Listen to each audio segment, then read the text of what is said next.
намояндагони ширкати Фароз гуфтанд, ки дар воқеъ ба кумитаи андоз барои барҳам додани ин ширкат муроҷиат карданд. Исматулло Зиёев, муовини раиси ин ширкат, ба Радиои Озодӣ гуфт, ки маълумоти комил дар бораи чунин қарори шӯрои мудиронро надорад ва ваъда дод, ки то чанд рӯзи дигар ва баъди ба истифода додани чанд иншоот суҳбат хоҳад кард.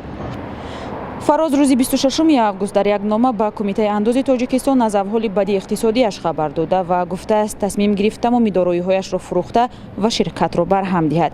Дар ин нома омадааст, ки бар оқубат тоб навардани Фароз дар бозори сӯзишворӣ дар баробари ширкатҳои дигари воридкунандаи газу бензин ва таназзули иқтисодии ҷаҳон сабаб шудааст, ки Фароз самаранокии молиявии худро аз даст бидиҳад. Ширкати Фароз ба гуфтаи маркази таҳқиқоти фасоду ҷиноятҳои муташаккилона ба Шамсулло Соҳибов, домоди раиси ҷумҳури Тоҷикистон, тааллуқ дорад.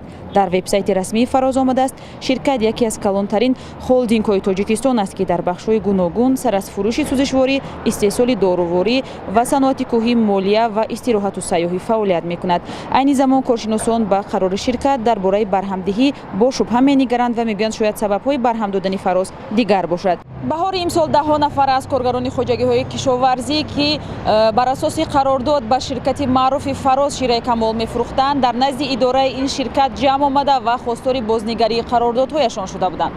ҷамъ омадани онҳоро як навъ эътироз номиданд, ки дар Тоҷикистон бисёр кам дида мешавад.